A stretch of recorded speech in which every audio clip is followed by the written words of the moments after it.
আজ শুক্রবার দুপুর 11:30 ভূমিকম্প হলো অনেক ভয়ানকভাবে। দুপুরে আয়োজন বিরিয়ানি রান্না করব, তার জন্য গরু মাংস, সিনা মাংস নিলাম হাড্ডিসহ, চাউল ভিজিয়ে রাখলাম 1 ঘন্টার জন্য, চিনি গুঁড়া চাউল।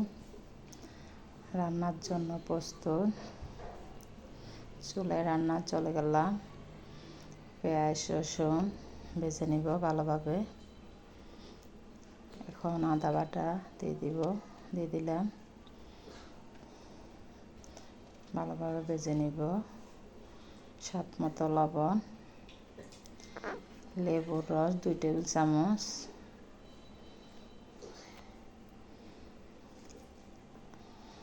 মশলার গুঁড়ি এখানে সব কিছু জিরা ধনিয়া সব মশলা মিশ্রিত করা। মরিচের গুঁড়া দিয়ে দিব, হলুদ দিব না, রাঁধুনি বিরিয়ানি মশলা। এটা ফুলটা দিয়ে দিব,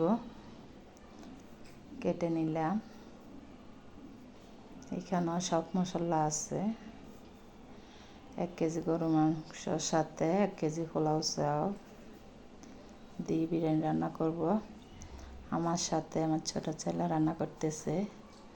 মাঝে মাঝে আম্মুর সাথে রান্না করতে সে পছন্দ করে, অনেক খুশি ছেলে। দুধ পাউডার দিয়ে দিলাম।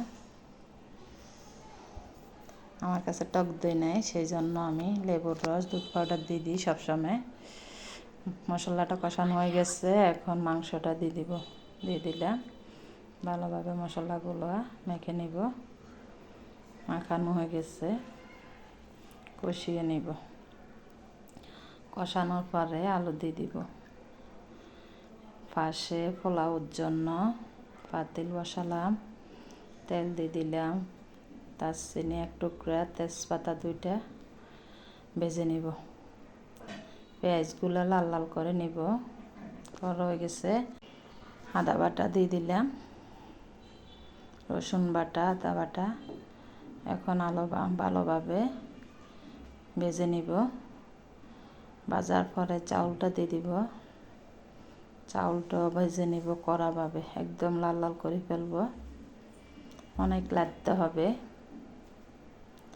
হাতে ব্যথা হয়ে যায় লাড়তে লাড়তে। লাড়ার পরে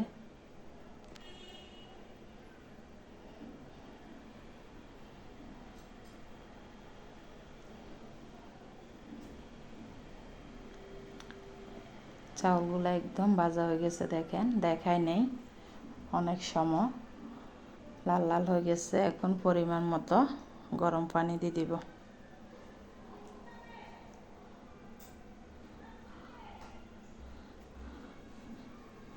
গরম পানি দিয়ে দিলাম। ম্যাগি মশলা দিব 2 প্যাকেট, স্বাদ মতো লবণ,